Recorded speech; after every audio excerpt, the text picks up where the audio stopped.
الحمد لله على كل حال والصلاة والسلام على صاحب حسنه وجمال. أما بعد، أعوذ بالله السميع العليم من الشيطان الرجيم. بسم الله الرحمن الرحيم.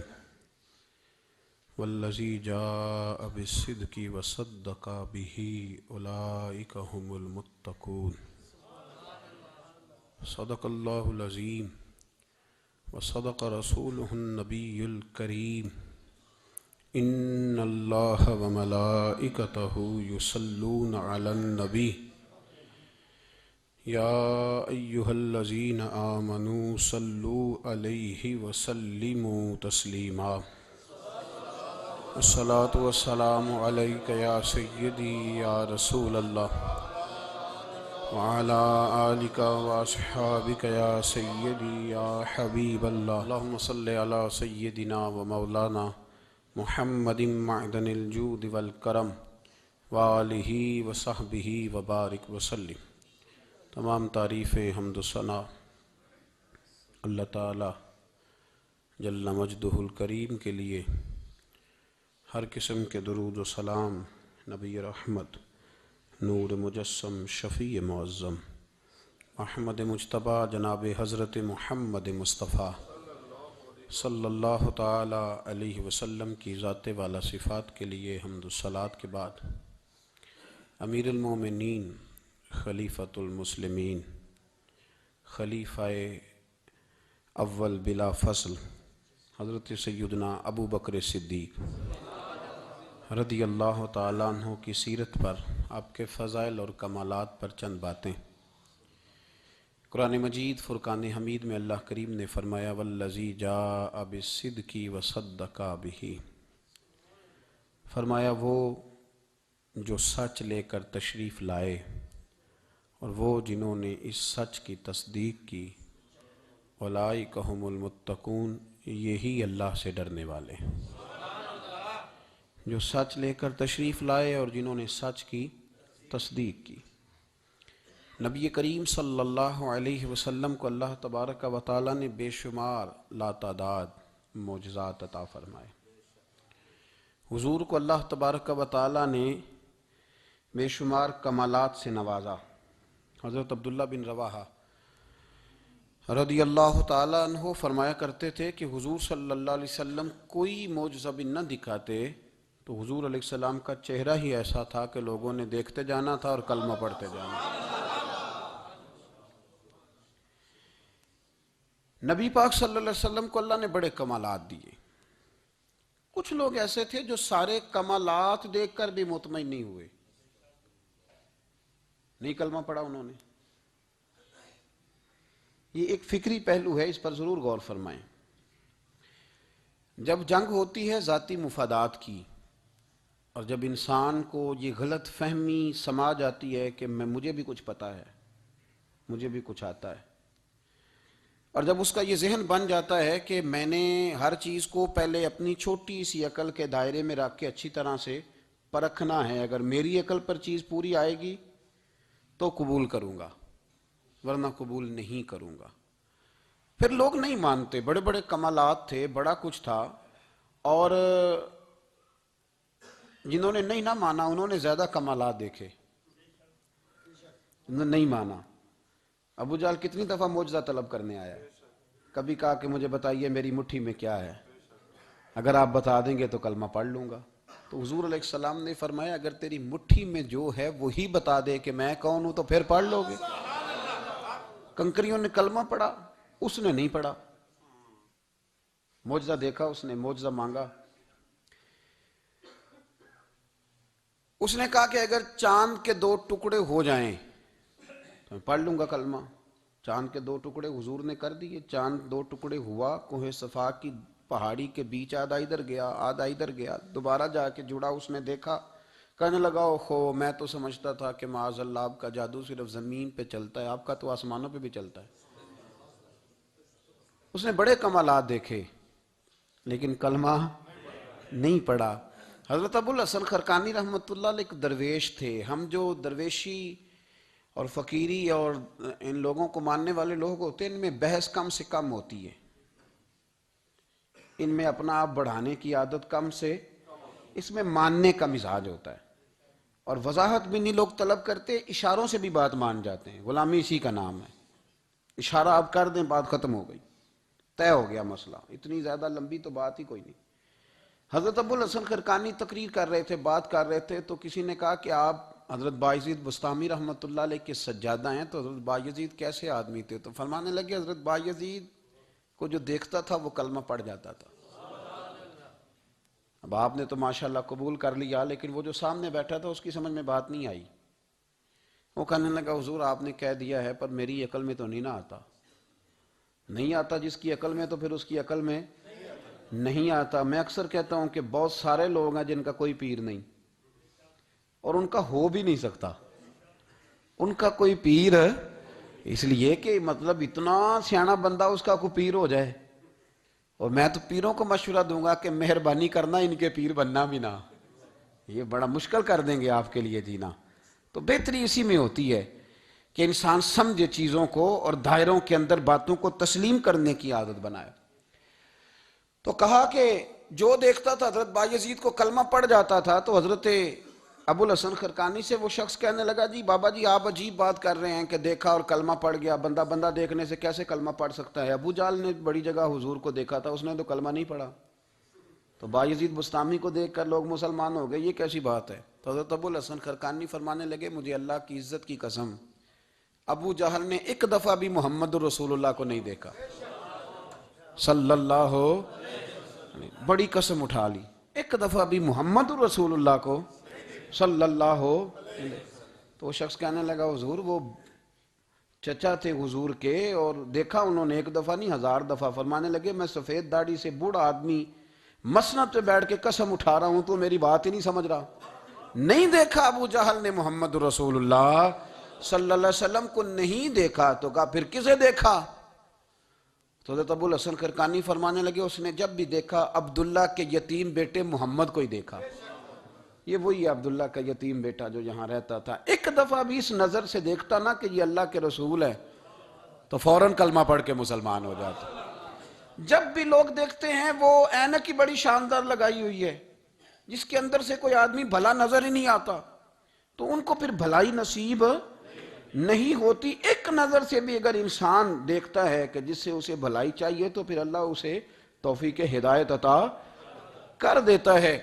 حضرت ابوبکر صدیق کا کمال یہ ہے کہ میرے نبی کریم علیہ السلام نے نا ان کی شان ایک الگ انداز میں بیان فرمائی، الگ انداز میں۔ محبوب فرمانے لگے میں نے جس کے سامنے بھی دین پیش کیا اس نے دلیل مانگی۔ ایک بات آپ کو بتاؤں، یہ میری بات یاد رکھنا، اس کو کبھی نہ بھلانا، جو اپنوں سے دلیل مانگتا ہے نا وہ اپنا ہوتا ہی نہیں، اپنوں سے دلیل مانگ لی اس نے بغیر دلیل کے، بغیر حیل و حجت کے۔ یہ ایک بات ہے، میں اس کو سمجھاؤں گا نہیں، نہ کھولوں گا، بس کہہ کے گزر جاؤں گا، اس کو سمجھ لیں اگر آپ کی سمجھ میں آئے تو۔ جس نے اپنوں سے دلیل مانگی نا، جس نے وضاحت مانگی، جس نے ثبوت مانگا، وہ اپنا تھا ہی نہیں، تو کیا ضرورت پڑی تھی کہ وہ دلیل مانگتا، وضاحت پوچھتا۔ حضرت نجم الدین کبریٰ رحمۃ اللہ علیہ کے مرید تھے حضرت امام فخر الدین رازی، اتنے بڑے امام ہو کے ایک فقیر کے غلام تھے۔ تو فرماتے ہیں آخری وقت آیا تو شیطان آ گیا، میں اس کو کہتا تھا رب ہے، تو شیطان بھی تو بڑا عالم ہے نا، تو وہ دلیل توڑ دیتا تھا۔ فرماتے میں نے 360 دلیلیں دی، اس نے ساری توڑ دی۔ تو پھر میں نے اپنے شیخ کی طرف توجہ کی، میں نے کہا حضور کو نظر کرم فرمائیں۔ تو شیخ نجم الدین کبریٰ فرمانے لگے اس بے ایمان کو کہہ دے میں اپنے رب کو بغیر کسی دلیل کے رب مانتا ہوں، دلیل کی ضرورت ہی نہیں، بس میرا رب ہے تو رب ہے، ختم ہو گئی بات۔ نبی رحمت علیہ السلام فرمانے لگے میں نے جس کے سامنے بھی دین پیش کیا اس نے دلیل مانگی، فرمایا یہ واحد میرا ابوبکر صدیق ہے، میں نے اسے کہا ہے کلمہ پڑھ لو، اس نے دلیل مانگی نہیں، فوراً ہی کلمہ پڑھ کے مسلمان ہو گیا۔ کوئی دلیل نہیں، کوئی معجزہ نہیں، کوئی طلب نہیں، کوئی شے نہیں۔ ساری زندگی مطمئن ہی نہیں ہو پائے لوگ، ساری زندگی اطمینان ہی نہیں ہو سکا، اس کو بھی سنا، اس کو بھی سنا، اس سے بھی سوال پوچھا، اس سے بھی پوچھا۔ بھائی تو مطمئن ہونا نہیں چاہتا، تو بحث کرنے کے لیے علم سیکھ رہا ہے، اس نے عمل کرنے کے لیے سیکھنا ہوتا ہے، اس کو تو ایک حرف ہی بڑا کافی ہوتا ہے، تو ایک لفظ کی ضرورت ہوتی ہے، ایک جملے میں ساری زندگی لوگ گزار دیتے ہیں۔ حضرت ابو بکر صدیق رضی اللہ تعالیٰ عنہ نے بحث والا دروازہ نہیں کھولا، حضور نے کہا کلمہ پڑھو تو انہوں نے کلمہ پڑھا اور مسلمان ہو گئے۔ کوئی دلیل، کوئی وضاحت کسی چیز کی کوئی حاجت، ختم ہو گئی بات۔ اصل مسئلہ پتہ کیا ہے، جو لوگ سوچ سمجھ کے چلتے ہیں نا، تو سوچ کتنی ہے انسان کی، وہ کتنا کام دے گی۔ یہ جو وارفتگی ہوتی ہے نا، یہ جو محبت ہوتی ہے، یہ جو پیار ہوتا ہے، یہ زندگی کو آسان کر دیتا ہے۔ سوچنے سمجھنے کے دائروں سے آدمی نکل جاتا ہے، اس کا کام وہ کہتا ہے کہ میں نے سوچنا نہیں، میں نے ماننا ہے، میں نے رب رسول کی ذات کے بارے میں سوچنا نہیں، میں نے ماننا ہے۔ تو ماننے والے لوگ جو ہوتے ہیں وہ فائدے میں ہوتے ہیں، تو عمل کر رہے ہیں، بات مانی، عمل کیا۔ عقل کا بے شمار اور بے دریغ استعمال، اپنی چھوٹی عقل سے بڑے مسئلے حل کرنے کی کوشش کرنا، یہ انسان کو نقصان دیتا ہے۔ بہت ساری جگہوں پہ وہ الجھ جاتا ہے۔ ہر جگہ عقل استعمال کرنا، لیکن رب رسول کے معاملے میں نہ استعمال کرنا، ورنہ نقصان ہو۔ عقل چھوٹی ہے اور اللہ رسول کی ذات بڑی ہے، کبھی بھی اس دائرے میں بند کرنے کی کوشش نہ کرنا۔ جناب ابو بکر صدیق رضی اللہ تعالیٰ عنہ ہر معاملے میں، ہر معاملے میں۔ ایک حدیث بخاری کی، شاید میں نے پہلے بھی عرض کی تھی، لیکن چونکہ وہ عنوان کے لحاظ سے ایک بہت بڑی دلیل ہے، دوبارہ عرض کرتا ہوں۔ نبی پاک علیہ السلام نے 1500 کے قریب صحابہ سے فرمایا تھا کہ چلو عمرہ کرنے چلیں۔ عمرہ کرنے جب ہم جاتے ہیں نا تو ہمارے گلے میں پھول بھی ڈالے جاتے ہیں، اور آپ کو پتہ ہے بتانا بھی پڑتا ہے لوگوں کو کہ میں عمرہ کرنے جا رہا ہوں۔ پھر روٹی بھی پکتی ہے، پھر سب رشتہ داروں کو پتہ بھی چل جاتا ہے، اور بندہ چلا جائے ایئرپورٹ تو احرام باندھا ہو نا تو پتہ چلے نا فلائٹ تو 24 گھنٹے لیٹ ہے، تو جن کو حکم ہے نا کہ تم نے سی بھی نہیں کرنی وہ بھی روڑے اٹھا لیتے ہیں۔ احرام باندھا ہوا ہے، حکم ہے کہ اب تم نے کوئی جھگڑا، کوئی لڑائی، کوئی فساد، تو ایئرپورٹ پہ لوگ روڑے اٹھا لیتے ہیں، کہتے ہیں ہم ایئرپورٹ بھی توڑیں گے اور فلائٹ کا جو عملہ ہے اس کا گریبان بھی پکڑیں گے، بڑا کچھ ہی دنیا کرتی ہے۔ اور اگر کسی کے پیر صاحب نے کہا ہو چلو عمرہ کریں، اللہ اکبر، اور پھر ایئرپورٹ پہ جا کے پتہ چلے کہ پیر صاحب کے ساتھ تو دھوکہ ہو گیا، بندہ غلط نکلا ہے، پیری مریدی قائم رہے گی؟ سوال ہی نہیں پیدا ہوتا، سوال ہی نہیں پیدا ہوتا۔ میرے ساتھ ایک سنگی نے ایک دفعہ بات کی، کہنے لگا جی پیر صاحب کامل نہیں۔ میں نے کہا کیا غلطی ان میں پائی جاتی ہے؟ کہتے میں انہوں نے پوچھ کے باہر دے پیسے جمع کرائے سن تو میرا کام نہیں بنیا۔ میں کہ تو پیر پڑھ لیا، تیرے تو کوئی نجومی پڑھنا چاہیے سی، وہ نجومی ہونا چاہیے تھا تیرے لیے، تاکہ وہ اچھی طرح غور کرتا ہے۔ جی آپ کو پتہ ہے نا اہل سنت میں کتابیں بھی نکلتی ہیں، کئی لوگ کہتے ہیں جی کوئی کتاب کٹ کے دسو، میں کیوں کسی لکھی نہیں تو کٹیے کی، تو کون سی کتاب ہے جو آپ کہہ رہے ہیں نکالیں اور ذرا بتائیں کہ فلانا کام میرے لیے ٹھیک رہے گا کہ نہیں۔ ایک استخارہ ہے دین میں، اور استخارے کا بھی بابت معاملہ یہ ہے کہ آپ نے استخارہ کر لیا، اس کے بعد بھی آپ حتمی فیصلہ نہیں کریں گے۔ بزرگ کہتے ہیں کہ استخارہ کر کے بھی یہ کہو کہ جی میری سمجھ میں یہ آیا ہے، باقی حقیقتوں کا علم اللہ جانے، اللہ کا رسول جانے صلی اللہ علیہ وسلم، حقیقتوں وہی جانتے ہیں۔ تو الجھے نہیں زندگی میں۔ 1500 کے قریب صحابہ تھے، حضور نے فرمایا احرام باندھو بھائی، عمرہ کرنا ہے۔ حدیبیہ کے مقام پہ گئے تو قریش مکہ نے روک لیا، نہیں کرنے دیں گے۔ جب بات بہت آگے بڑھی تو پھر شرطیں لکھی گئیں، شرطیں بڑی سخت ہیں کہ جو مسلمان مکے سے مدینے آئے گا مدینے والے واپس کریں گے، اور اگر کوئی مسلمان مدینے سے مکے چلا گیا تو مکے والے واپس نہیں کریں گے، ہم ان کے لوگ دیں گے، وہ ہمارا بندہ دیں گے نہیں۔ یہ شرطیں تھیں، صحابہ پریشان تھے۔ اب جب شرطیں طے ہو گئیں، شرطیں بھی سخت ہیں، نبی کریم علیہ السلام نے فرمایا بھی احرام کھول دو، فلائٹ کل نہیں جانی، پرسوں نہیں جانی، یعنی ہم اس سفر میں عمرہ کار ہی نہیں رہے، احرام کھول دو۔ تو امام زرقانی کہتے ہیں سب لوگ پریشان تھے، سب سے پہلے حضرت ابو بکر صدیق اٹھے، سب سے پہلے اٹھے، اٹھ کے احرام کھولا۔ ایک شخص نے کہا آپ کو بڑی جلدی ہے، تو آپ فرمانے لگے جلدی والی بات ہی کوئی نہیں، حضور کے کہنے پر باندھا تھا، نبی پاک کے کہنے پر کھول دیا ہے، ختم ہو گئی بات۔ حضور نے فرمایا باندھ لو تو ہم نے باندھ لیا، حضور نے کہا کھول دو تو ہم نے کھول دی، جلدی والی کیا بات ہوئی؟ صحیح بخاری کے لفظ ہیں، حضرت عمر کہتے ہیں کہ میری سمجھ میں بات نہیں آتی تھی، دب کے صلح کیوں کریں، ہم تو 313 تھے، تو ہم نے بدر میں ان کو بھگا دیا تھا، اب تو ہم 1500 ہیں، تو ہم ان سے قتال کریں گے، لڑائی کریں گے، جنگ ہوگی۔ حضرت عمر فاروق رضی اللہ تعالیٰ عنہ فرماتے ہیں حضور نے شرطیں طے کر لیں، بات لکھی گئی، میں نبی پاک کے حجرے میں داخل ہوا، خیمہ لگا ہوا تھا، میں نے جاتے ہی اپنے جذبہ جہاد کا اظہار کیا اور بڑے جلال میں، یا رسول اللہ آپ سچے رسول ہیں؟ بالکل سچا ہوں، قرآن سچا ہے، بالکل سچا ہے، اسلام سچا ہے، بالکل سچا ہے، حضور ہم دب کے صلح کیوں کریں؟ تو نبی کریم علیہ السلام نے فرمایا عمر تجھے تیری ماں روئے، میں اللہ کا رسول ہوں، میں وہی کہتا ہوں جو میرا رب مجھے حکم ارشاد فرماتا ہے۔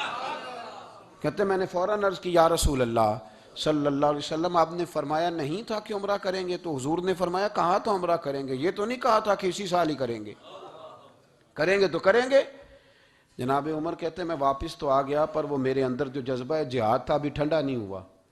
چند قدموں کے فاصلے پہ ابو بکر صدیق کا خیمہ تھا، کہتے میں ان کے خیمے میں جھک گیا، وہی سوال میں نے دہرائے، وہی میں نے کہا عمر ابو بکر یہ سچے رسول ہیں؟ کہا بالکل سچے ہیں، قرآن سچا ہے، سچا ہے، اسلام سچا ہے، سچا ہے، تو پھر ہم دب کے صلح کیوں کریں؟ جناب عمر فرماتے ہیں میں قربان جاؤں ابو بکر کے لفظوں میں بھی فرق کوئی نہیں آیا، حروف بھی اتنے ہی جتنے نبی کریم نے ادا کیے تھے۔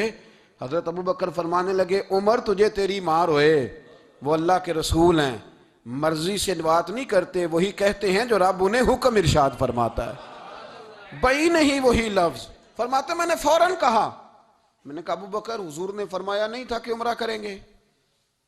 تو کہتے ہیں وہی لفظ، وہی حرف، وہی انداز، وہی طریقہ، وہی سلیقہ، وہی انداز تکلم، بالکل حضور کی اتباع میں اسی انداز میں فرمانے لگے عمر حضور نے فرمایا تھا عمرہ کریں گے، یہ تو نہیں فرمایا تھا کہ اسی سال ہی کریں گے، کریں گے تو انشاءاللہ کریں گے۔ فرماتے ہیں میں واپس آ کے بیٹھا تو حضرت عمر کہتے ہیں جب میرا غصہ اترا نا تو پھر میرے اندر سے آواز آئی کہ عمر ذرا غور تو کر، تو ابو بکر کے ایمان تک کبھی نہیں پہنچ سکتا، اس تک تیری رسائی نہیں ہو سکتی۔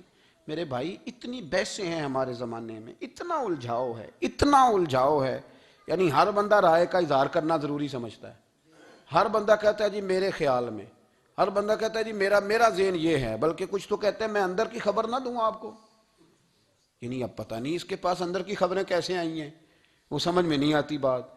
کچھ لوگ کہتے ہیں 35-40 سال ہو گئے جی علماء کو سن رہا ہوں، تو میں کہتا ہوں کہ میرا تو خیال ہے کہ 35 دن بھی بندہ کسی کو سن لے تو سیانہ ہو جاتا ہے، تو 35 سال سے اگر آپ کی سمجھ میں نہیں آئے تو پھر زمین ہی بنجر ہے، پھر مہربانی کریں یہ ٹائلیں اکھیڑ کے نا تو نیچے سے کچی زمین نکالیں تاکہ کوئی بات سمجھ میں آئے۔ اگر 40 سال ہو گئے، 40 سال، میں ایک اجتماع میں حاضر تھا، ابھی بھی میں عرض کر رہا تھا، تو وہ صاحب مجھے کہنے لگے کہ حضرت صاحب میں نے نا فلاں عالم کو بھی بلایا، فلاں کو بھی بلایا، فلاں کو بھی بلایا، فلاں کو بھی بلایا، اب آپ کو بلایا ہے، تو اس طرح کر کے میرے ساتھ رویے ہیں، بڑا الحمدللہ پیار ہے۔ تو میں نے ان سے پوچھا آپ نماز پڑھتے ہیں؟ انہوں نے لگا نہیں، کچھ اور باتیں پوچھی تو جواب نفی میں آیا، تو میں نے کہا کہ اب آپ نے مہربانی کرنی ہے اتنے علماء کا نام نہیں لینا، کیونکہ پھر تو بزرگوں کے بارے میں لوگ شک کریں گے کہ انہوں نے اس کو دیا کیا ہے۔ تو ایک بزرگ کی بات سنتے ہیں تو کئی دنوں تک وہی ہمیں بڑا تر و تازہ رکھتی ہے، اور آپ کو اتنے عرصہ ہو گیا تو آپ نے حاصل کیا کیا ہے؟ صرف باتوں کا گورکھ دھندا، لفظوں کا ہیر پھیر، جملوں کا الٹ پلٹ کرنا، یہ زندگی ہے؟ یہ زندگی ہے صرف باتیں کیلو کال سن لی آ گئے؟ نا، اسے ذرا آگے نکلیں، عمل کب کرنا ہے؟ میرے بھائی یہ بحثیں، یہ ابحاث، یہ لمبے چوڑے معاملات، یہ طے، بزرگوں میں نا ایک صنف ہے مرید ہونا اور ایک ہوتا ہے طالب ہونا، یہ دو باتیں، یعنی آپ کہیں گئے اس کے مرید ہو گئے تو پھر کسی اور جگہ کسی بزرگ سے نسبت ہوئی تو وہاں آپ طالب۔ میرے پاس کچھ لوگ آتے ہیں کہتے ہیں آپ طالب کر لیں، تو میں کہتا ہوں آپ مہربانی کریں ایک کی نوکری کریں، وہ بڑی مشکل ہے تو جگہ جگہ پہ جانے کی کیا ضرورت ہے؟ مطلب میں انکار نہیں کرتا کسی ایسی چیز کا جس کو بزرگوں نے رائج کیا، لیکن سمجھے نا، مطلب ایک کی بات پوری سنی نہیں گئی ہم سے، آپ خیر کی بات ہر جگہ سے سنیں، ہر جگہ سے، لیکن یہ صرف وہ تعلق بنانے کی کوشش کرنا کہ جس سے تھوڑا سا رابطہ بن جائے، جس سے تھوڑا سا تعلق بن جائے، جس سے تھوڑا سا نا پتہ چل جائے، اس سے نکلیں، سیکھنے کا ماحول بنائیں، اتنی عقل کے گھوڑے نہ دوڑائیں کہ عقل بھی بیچاری تھاکی جائے اور کوئی چیز ہاتھ بھی نہ آئے، کچھ کریں، عمل کریں۔ لیکن ایک جگہ پہ میں حاضر تھا تو وہاں دستار فضیلت کا جلسہ تھا، تو ایک مولانا نے تقریر کی، جس طرح تاجر کہہ لیتا ہے نا جی میں الحمدللہ اگر کمائی کرتا ہوں تو غریبوں کو بھی دیتا ہوں، سمجھا لیا نا اپنے آپ کو۔ رشوت لینے والے نے بھی ایک دلیل گاڑ لیا، وہ کہتا ہے میں امیروں سے نہیں، میں غریبوں سے نہیں لیتا، تو امیروں کا حساب لینے کی ڈیوٹی اللہ نے آپ کی لگائی ہے کہ آپ حساب کریں امیروں کا کہ وہ کیا کر رہے ہیں. یہ ہم نے نا یہ دلیلیں گھڑ لی ہیں, یہ ہم نے دلیل گھڑ لی ہے کہ وہی اپنے آپ کو مطمئن کرنے کے لیے. میں حاضر تھا تو ایک مولانا تقریر کی جی, عالم ساری رات. یہ صرف علماء کی بات نہیں, ہر طبقے نے اپنے بارے میں اس طرح کی چیزیں یاد کر لی ہیں, ہم نے رٹ لی ہیں. جیسے خامد نے یاد کر لیا ہے کہ کسی غیر کے لیے سجدہ جائز ہوتا تو اللہ عورت کو حکم دیتا, نبی پاک حکم دیتے کہ وہ خامد کو سجدہ کرے. تو بی بی نے بھی یاد کر لیا ہے کہ حضور نے فرمایا تم میں سب سے بہتر وہ ہے جو بیوی کے حق میں بہتر ہے. سب نے اپنی اپنی مرضی کی چیزیں, دوسری کی مرضی کی چیز کسی نے یاد نہیں کی, سب نے اپنی اپنی مرضی کی چیزیں یاد کر لی. تو مولانا تقریر کر رہے تھے, کہنے لگے جی حضور نے فرمایا ہے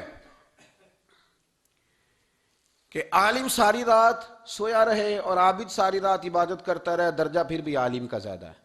پھر دوسرے آئے, انہوں نے بھی اسی حدیث پہ بات کی. تیسرے آئے تو انہوں نے بھی اسی حدیث پہ بات کی. تو میرا نمبر آیا تو میں نے کہا جی یہ جو حدیث آپ سنا رہے ہیں نا, یہ حدیث بالکل ٹھیک ہے, بالکل ٹھیک ہے کہ عالم ساری رات عشاء پڑھ کے سوئے, فجر کے وقت اٹھ کے فجر پڑھے, اور عابد ساری رات نماز پڑھے تو درجہ پھر بھی عالم کا زیادہ ہے. بالکل ایسے ہی ہے, بلکہ ایک حدیث میں تو یہ ہے کہ 70 عابد بھی عبادت کریں اور عالم سویا رہے تو ان 70 سے سونے والے عالم کا درجہ.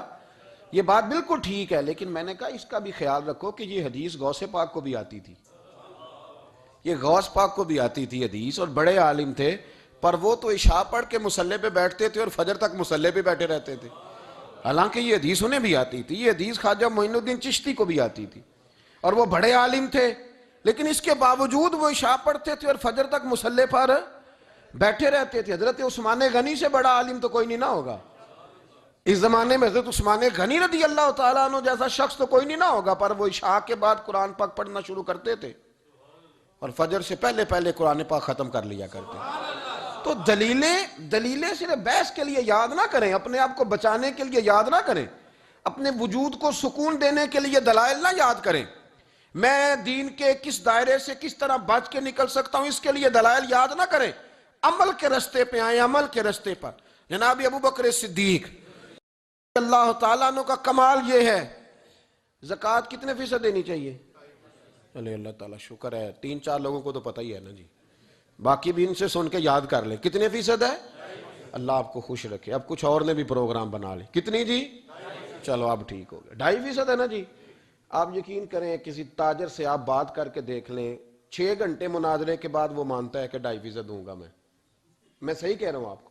وہ کہتے ہیں جی وہ تو ٹھیک ہے لیکن کچھ قرضہ بھی ہے, 2.5% زکوٰۃ ہے وہ تو ٹھیک ہے لیکن ہو سکتا ہے میری بہن بھی حصہ مانگ ہی لے, پیسوں میں سے اس کا بھی نکلتا, کیونکہ پروگرام نہیں نا جی, ارادہ نہیں. زکوٰۃ 2.5% ہے تو کہتے ہیں جی وہ نا میں نے تولا ہے سونا, پورا نہیں بنتا ابھی, وہ تھوڑی سی کمی ہے. یہ اس وقت دلائل ہیں, اس وقت ابحاث ہیں جب دینے کا پروگرام. اور تاجروں نے اب ایک نیا سلسلہ شروع کیا, کہتے تھوڑی تھوڑی سارا سال ہی دیتا رہتا ہوں, تھوڑی تھوڑی کر کے. آپ نے جس سے 5 کروڑ روپیہ لینا ہو وہ اگر کہے کہ 10,000 مہینے کا لے لو, لے لیتے ہو؟ ہمارے فقہاء نے تو یہ لکھا ہے کہ جب زکوٰۃ دو نا تو ایک آدمی کو ساری دو. حضرت عمر بن عبدالعزیز رحمۃ اللہ علیہ کے زمانے میں ایک آدمی کو لوگوں نے زکوٰۃ دی تو اتنی دے دی کہ اگلے سال وہ خود زکوٰۃ دے رہا تھا, بہت بڑا کاروبار اس نے سٹارٹ کر لیا تھا. معیار نہیں ہے نا جی تھوڑی تھوڑی دیتا رہتا ہوں. کئی لوگ ایسا کرتے ہیں کہ دکان میں جو پرانی چیزیں ہوتی ہیں وہ زکوٰۃ کے دور پہ دینی شروع کر دیتے, جو مال نہیں بیک رہا اس کو زکوٰۃ بنا دو. کیوں؟ دینے کا پروگرام نہیں. حضرت ابو بکر صدیق رضی اللہ, ذرا زندگی دیکھو, کہتے ہیں جس دن کلمہ پڑھا 40,000 دینار تھے, اور کلمہ پڑھے ابھی مجھے چند مہینے گزرے تھے, سارے مصطفیٰ کے قدموں پہ قربان کر دیے. پھر مال کمایا, پھر 4,000 دینار تھے, 4,000. جس دن ہجرت کے لیے نکلا 4,000 تھے. انہیں بھی پتا تھا 2.5% دینا چاہیے, ان کی بھی بیٹیاں تھیں, جوان بھی تھی, چھوٹی بھی تھی, ان کے بھی بچے تھے, لیکن دین کو ضرورت ہے. میرے رسول پاک صلی اللہ علیہ وسلم کے دین کو حاجت ہے. تو فرماتے ہیں اشرفیاں تھی میرے گھر میں, پیسے تھے, درہم تھے, دینار تھے. میرے والد بوڑھے تھے, ان کو خیال تھا کہ ابو بکر ساری دولت نہ لے جائیں. تو حضرت اسماء بنت ابی بکر سے جناب ابو بکر صدیق نے کہا کہ اس طرح کرنا, ایک گڑا چھوٹا سا تھا, گڑا ٹویا, اس میں پیسے ہوتے تھے, فرمایا اس میں روڑے رکھ دینا, اوپر ٹاٹ ڈال دینا, والد نابینا ہے, اگر پوچھے نا پیسے تو ان کا وہاں ہاتھ لگا دینا, انہیں پتہ چلے ابو بکر سارا مال لے کے نہیں گیا. فرماتے میں ہجرت پہ جانے لگا تو 4000 سارے ہی لے گیا. سارا مال ہی یار 2.5% کے لیے رٹا پڑا ہوا ہے. 2.5% کے لیے لوگ بحث کر رہے ہیں. 2.5% کے لیے لوگ دلائل چاہیے. کئی مفتیان کرام سے پوچھیں گے, پھر پروگرام بنائیں گے دینا ہے کہ نہیں دینا. اور جس دن تبوک کے لیے میرے مصطفیٰ کریم نے اعلان کیا, جناب صدیق اکبر فرماتے ہیں شے کوئی نہیں تھی, غربت کے دن تھے, کمزوریاں تھیں, مال اس دن کاروباری حالات کم تھے. یہاں لوگوں کا کاروبار جب ڈاؤن ہوتا ہے تو سب سے پہلے مسجد کا 200 بند کرتے ہیں, سب سے پہلے مدرسے کا بند کرتے ہیں, سب سے پہلے خواہش کرتے ہیں کہ وہ جو غریب کو جاتا ہے نا اس کو بند کرو, یہ زیادہ نقصان دے رہا ہے. حضرت ابو بکر صدیق رضی اللہ تعالیٰ عنہ فرماتے ہیں حالات خراب تھے, جیب دیکھی تو اتنے پیسے نہیں تھے کہ مصطفیٰ کریم کو پیش کر سکوں. تو پھر کیا کیا؟ امام جلال الدین سیوطی کہتے ہیں ابو بکر صدیق نے نا گھر کے اندر کپڑا بچھایا, اور پھر صدیق اکبر نے کیا کیا کہ توا بھی رکھا, برتن بھی رکھے, اس پہ چولہا بھی رکھا. ابو بکر صدیق نے اس کے اوپر گھر والوں سے کہا کہ ایک ایک جوڑا پہن لو, ادھر دیکھو میری طرف, ایک ایک جوڑا پہن لو, اور باقی نا سارے جوڑے بھی یہاں رکھو. اور پھر جب لوگ بچوں نے دیکھا نا کہ ابا تو کپڑے بھی رکھوا رہا ہے, کیا بنے گا؟ فرمایا تمہیں تو ایک ایک جوڑے کی اجازت دے رہا ہوں نا, ذرا میری طرف دیکھو. خود اندر گئے تو ٹاٹ کا لباس پہن کے کپڑے بھی اتار کے رکھ دیے, کپڑے بھی اتار کے زمین اسی میں رکھے, سارا کچھ باندھا. لباس ٹاٹ کا تن تندور تے ہڈاں دا بالن, تے اسی ہاواں نال تپایا, کپ کپ مکیاں پیڑے کیتے, اتوں عشق پلے تھل لایا, تن دا سالن من دی ہانڈی لون صبر دا پایا. غلام فریدہ وے میں ساری تیری, تینوں وجہ یقین نہیں آیا. ہر چیز لپیٹ کے نا تو نبی کریم کی بارگاہ میں لے گئے, ہر چیز. میرے محبوب کا بھی انداز دیکھو, فرمایا ماں اب کہتا لے اہلے کا, گھر بھی کچھ چھوڑ کے آئے ہو. دیکھیں ادھر دیکھیں, جب کوئی لاتا تھا تو حضور فرماتے تھے کیا لے کے آئے ہو, یہ کیا ہے؟ یہ پوچھا جاتا ہے کہ یہ پوچھا جاتا ہے گھر کیا ہے؟ بھئی آپ کو کسی نے کوئی تحفہ دیا تو شاپر کھول کے تحفہ دیکھیں گے یا پوچھیں گے گھر کیا ہے؟ لیکن میرے رسول پاک کے لفظ دیکھیں, فرمایا ماں اب کہتا لے اہلے کا. ابو بکر سجنا گھر کیا چھوڑ کے آئے ہو؟ تو رو پڑے, کہنے لگے یا رسول اللہ میں کوئی غریب تو نہیں, میں بڑا مالدار ہوں. اب کہتا لہم اللہ و رسولے, گھر اللہ بھی چھوڑ آیا ہوں, اللہ کا رسول بھی چھوڑ آیا. حضور میں کوئی کنگال نہیں, میں مصطفیٰ والا ہوں, میں کوئی غریب نہیں, میں نبی والا ہوں, میں رب رسول کو گھر چھوڑ آیا ہوں. میرے مصطفیٰ کریم علیہ السلام فرمانے لگے تیرے پیچھے جبریل امین کھڑے, اور انہوں نے ٹاٹ کا لباس پہنا ہوا ہے, اور تیرے آنے سے پہلے وہ آ گئے تھے. تو میں نے پوچھا جبریل یہ بوریے کا لباس؟ عرض کی یا رسول اللہ ابو بکر نے پہنا ہے تو رب کو اتنا پسند آیا سارے فرشتوں کو پہنا دیا ہے, سارے فرشتوں کو پہنا دیا, سارے فرشتوں. ذرا یہ لذت تو لیں بات کی, جب 2.5% پہ جھگڑا ہوتا ہے نا تو پھر نماز میں مزہ نہیں آتا. جب تو 2.5% پہ بھی اڑا رہتا ہے نا, پھر درود و سلام پڑھتے پڑھتے طبیعت معاذ اللہ پریشان ہوتی ہے. جب الجھے ہوئے پھر مسائل اور ہیں. پھر میرے محبوب کریم بولے, میں ابو بکر رب کریم نے ایک پیغام بھی بھیجا ہے. یا رسول اللہ وہ کیا؟ فرمایا رب فرماتا ہے کہ ابو بکر سے پوچھ کے بتائیں کہ اس حال میں وہ رب سے راضی ہے کہ ناراض ہے. یہاں اقبال بولے, کہنے لگے خودی کو کر بلند اتنا, خودی کو کر, یہ وہ درجہ ہے, یہ وہ مقام ہے, خودی کو کر بلند اتنا کہ ہر تقدیر سے پہلے پھر خدا بندے سے خود پوچھے بتا تیری رضا کیا ہے. فرمایا رب پوچھتا ہے آپ راضی ہیں کہ ناراض ہیں. تو پھر ابو بکر صدیق بھی کھول کے روئے, کہا یا رسول اللہ میں کل بھی اپنے رب سے بڑا ہی راضی تھا, میں آج بھی اپنے رب سے بڑا ہی راضی ہوں. یہاں لوگ لے کے بھی نہیں راضی ہوتے, ابو بکر سارا کچھ دے کے بڑے ہی راضی ہیں, سارا کچھ دے کے. شریعت کا قاعدہ ہے کہ سارا مال آپ اللہ کے رستے میں نہیں دے سکتے, قانون شریعت ہے. حضرت ابی بن کعب نے کہا تھا یا رسول اللہ سارا دینا ہے, فرمایا نام بھائی چوتھا حصہ دے, 3 حصے بچوں کو دے. حضرت ابو لبابہ نے کہا تھا میں اس پر دلائل دے سکتا ہوں, احادیث موجود ہیں, حضور سارا مال دینا ہے, فرمایا نام بھائی چوتھا حصہ دے, 3 حصے بچوں کو دے. حضرت سعد بن ابی وقاص نے کہا تھا یا رسول اللہ صلی اللہ علیہ وسلم میری ایک ہی بیٹی ہے, سارا اللہ کے رستے میں دیتا ہوں. فرمایا نا 3 حصے بیٹی کو, چوتھا حصہ دے. تیرے بچے لوگوں کے ہاتھ دیکھے میں گوارا نہیں کرتا. ان سے کہا کہ چوتھا حصہ دو تب قبول کروں گا. ابو بکر صدیق سے فرمایا تو سارے لے آ، تیرا سارا ہی قبول ہے، تو سارے لے آ تیرا۔ اور ایک لفظ حدیث میں ایسا ہے، آپ یقین کریں، غلام ہوں کسی فقیر کا، تو جب میں اس کو پڑھتا ہوں نا تو آپے سے بات باہر نکل جاتی ہے۔ حضور کا ایک فرمان ہے، جب اس پر توجہ آتی ہے نا تو مطلب یہ کہ لفظ جو ہے نا وہ ٹوٹ جاتے ہیں، بکھر جاتے ہیں، اور دل کہتا ہے کہ نہیں، یہ جو ہے نا یہ معراج ہے، یہ اصل ہے، یہ حقیقت ہے۔ وہ ترمذی کے لفظ ہے، پر آپ یقین کریں کہ لگتا یہ ہے کہ دنیا محبت ساری سمٹ گئی اس میں۔ نبی کریم علیہ السلام فرمانے لگے مجھے کسی کے مال نے اتنا نفع ہی نہیں دیا جتنا ابو بکر صدیق کے مال نے دیا۔ اور پھر اگلے لفظ ایسے ہیں کہ روح وجد کرتی ہے۔ میرے کریم محبوب فرمانے لگے جس کا بھی مال آیا میں نے بیگانہ سمجھ کے خرچ کیا ہے، اور جب ابو بکر کا آیا ہے تو میں نے اپنا سمجھ کے خرچ کیا ہے، میں نے اپنا سمجھ کے، مجھے پتا ہے یہ شکوہ نہیں کرے گا، یہ شکایت، یعنی اس کو سارا بھی تروڑ مروڑ لوں گا تو اس کے لفظوں پر کبھی حرف۔ اور یار کچھ لوگ ہوتے ہیں جو 10 دیتے ہیں تو 20 جگہ بتاتے ہیں، جو کھانا کھلاتے ہیں تو ذکر کرتے ہیں، فرمایا اس کا مال میرا مال ہے، میرا، اس کو سارا توڑ کے کھا بھی جائیں گے تو یہ شکوہ نہیں کرے گا، یہ سارا میرا اپنا ہے۔ حضرت ابو بکر صدیق فوراً بول پڑے، عرض کی حضور جب میں آپ کا ہوں تو مال بھی تو آپ کا ہی ہے نا۔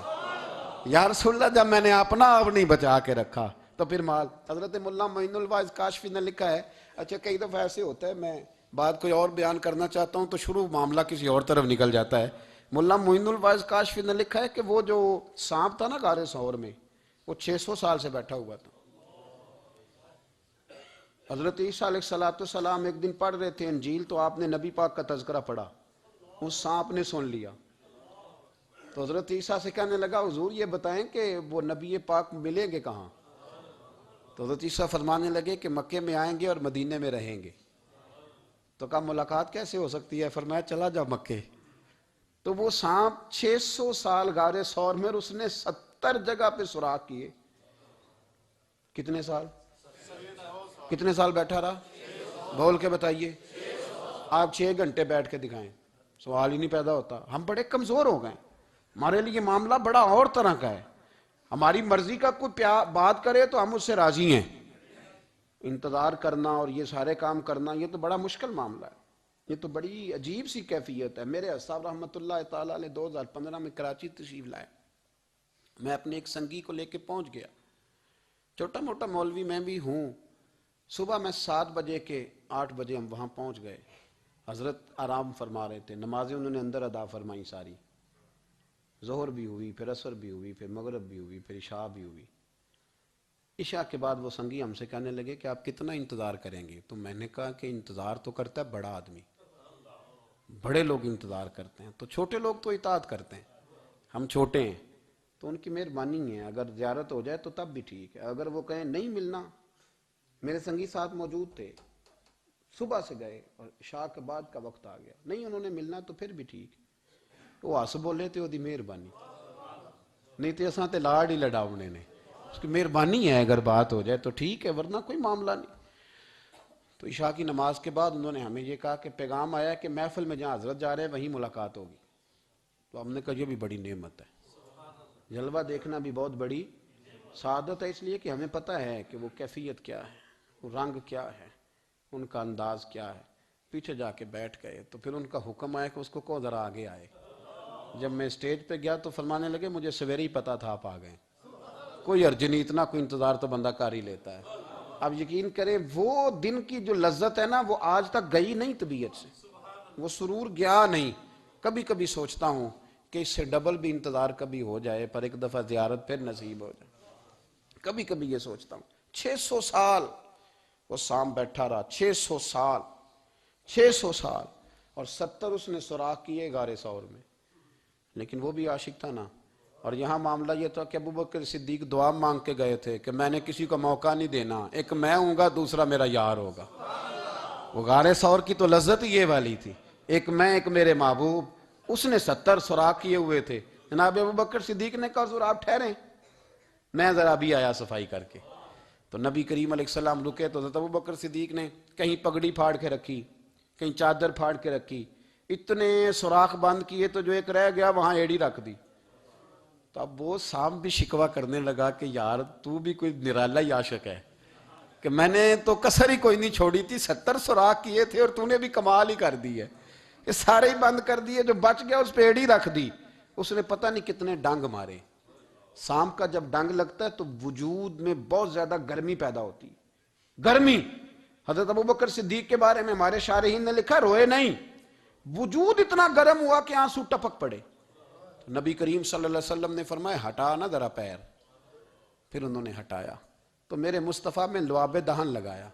مولانا معین الواعظ کاشفی رحمۃ اللہ علیہ فرماتے ہیں کہ جب انہوں نے قدم ہٹایا نا تو پھر وہ سانپ باہر نکلا, اپنا سر نکالا اور کھڑا ہو کے حضور کا دیدار کرنے لگا. تو نبی کریم نے فرمایا تیرا کام ہو گیا, اب تو جا, مجھے اور ابو بکر کو رہنے دے. وہ نکل گیا. یہ کیفیات ہیں, یہ محبت ہے, یہ وارفتگی ہے, یہ سوز ہے, یہ درد ہے. یارو یہ میں کہا کرتا ہوں کہ یہ چیز جینے کا بھی مزہ دیتی ہے, مرنے کا بھی مزہ آتا ہے. مرنے کا بھی مزہ, سرور آتا ہے انسان اس میں جب یہ کیفیات شامل ہوتی ہے نا. رنگ اور ہوتا ہے, درد اور ہوتا ہے, ذائقہ اور ہوتا ہے, کیفیت اور ہوتی ہے. پھر کوئی شوق نہیں رہتا اعلیٰ کپڑوں کا, بڑی گاڑی کا, لمبے چوڑے معاملات کا. پھر تو انسان ڈھونڈتا پھرتا ہے کوئی مجھے محبوب کی بات سنائے, کوئی اس کی شان میں کوئی شعر سنائے, کوئی اس کا ذکر سنائے, کوئی مل جائے نا کبھی کہ میرے تار چھیڑ دے, کوئی ملے, کوئی بات کرے, کوئی ذکر کرے. پھر انسان ڈھونڈتا پھرتا ہے ان لفظوں کو, ان لوگوں کو جو پکڑ کے دروازہ رسول صلی اللہ علیہ وسلم کی بارگاہ تک لے جائیں. بڑا پیار کیا میرے قریب محبوب. حضرت علی المرتضیٰ شیر خدا فرماتے میٹنگ بیٹھی تھی بدر والے دن, ہم بات کر رہے تھے خطرہ کہاں ہے, دلیر دلیل لوگوں کی ڈیوٹی کہاں لگائی جائے. شیر خدا بھی چاہ رہے تھے کہ میں وہاں ڈیوٹی دوں گا, تو کہتے ہیں سمجھ آئی کہ سب سے زیادہ خطرہ نبی کریم علیہ السلام کے عریش مبارک کا ہوگا, حضور کے خیمے کو, چھپر مبارک کو. قریش مکہ سب سے زیادہ حملے وہاں کریں گے جہاں حضور ٹھہرے ہوں گے. طے ہو رہا تھا کس کی ڈیوٹی لگائیں, کس کو وہاں ذمہ داری سونپیں. کہتے ہیں ہم بات کر رہے تھے اور میں تیار تھا وہاں جانے کو, اچانک ابو بکر صدیق آ گئے. کیا باتیں ہو رہی ہیں؟ تو ہم نے کہا جناب ہم پروگرام بنا رہے ہیں کہ وہاں ڈیوٹی کس نے کرنی ہے. تو فرمانے لگے یہ کرنے والی بات ہی کوئی نہیں, میں نے تو عرض کر بھی دیا نبی پاک کی بارگاہ میں کہ یا رسول اللہ یہاں ڈیوٹی میں ہی کروں گا. تو حضرت ابو دردہ رضی اللہ تعالیٰ عنہ عرض کرنے لگے حضرت ابو بکر صدیق سے کہ حضور آپ کے ساتھ کون ڈیوٹی کرے گا؟ فرمانے لگے کسی کی بھی ضرورت نہیں, کوئی ماں نے لال جنا ہی نہیں, کوئی جنا ہی نہیں ماں نے لال جو ابو بکر کے ہوتے ہوئے نبی پاک تک پہنچ جائے, کسی کی جرت ہی نہیں. میں اکیلا کافی ہوں مصطفیٰ کریم کے خیمے کا پہرا دینے کے لیے. یہ اعزاز, یہ شان, یہ لطافت. اور میرے نبی کریم علیہ السلام نے بھی پھر حضرت ابو بکر کو چاہا تو کمال ہی کر دیا, چاہا تو کمال ہی کر دی, کمال ہو گئی. حضرت ابو دردہ کہتے ایک دن حضور علیہ السلام نے مجھے فرمایا ابو دردہ یہ تو نے آج کیا کیا ہے؟ حضور کیا ہوا؟ فرمایا آج تو گلی میں چل رہا تھا اور ابو بکر صدیق کے آگے آگے چل رہا تھا, گلی میں ابو بکر کے آگے آگے چل رہا تھا. یا رسول اللہ صلی اللہ علیہ وسلم کیا ہوا؟ فرمایا نہ کسی پہ سورج طلوع ہوا نہ غروب ہوا جو میرے ابو بکر سے افضل ہو, خبردار اس کے آگے نہیں چلنا. ابو بکر صدیق کو کمر نہ ہونا چاہیے. شاہ ولی اللہ صاحب نے ایک بات لکھی ہے, بڑی نرالی ہے, وہ بھی بڑی نرالی. مثل تعویذ ہوتے ہیں نا کچھ لوگ, جب بھی ملتے ہیں شفا ہوتی ہے. بڑی شاندار عجیب بات لکھی ہے. حضور صلی اللہ علیہ وسلم نے ایک دن فرمایا کہ وقفے سے ملا کرو محبت بڑھتی ہے. یہ حضور کا فرمان ہے, وقفے سے ملا کرو محبت بڑھتی ہے. قدر کھو دیتا ہے نا ہر روز کا آنا جانا, اور بڑی دلچسپ ہوتی ہیں بے ترتیب ملاقاتیں. تو کہا کہ وقفے سے ملا کرو. حضرت ابو ہریرہ بھی تھے, دیگر لوگ بھی تھے, حضور نے فرما دیا. حضرت ابو بکر صدیق بھی سن رہے تھے.